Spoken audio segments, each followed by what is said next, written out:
हाँ जी आ बंदा चढ़िया है जी उत्ते टाली ते वड्डी जांदा टाली नूं। ए मुंडे नूं इहने फड़ाया है रस्सा जी। बड़ी सैंस लड़ाई आ।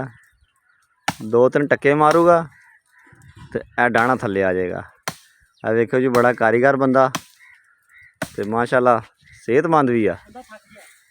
ते ए वेखो जी लेकिन टाली भी जिहड़ी है ना वो अगों ना चिड़ी हुई खड़ी, वो थल्ले नहीं आ रही।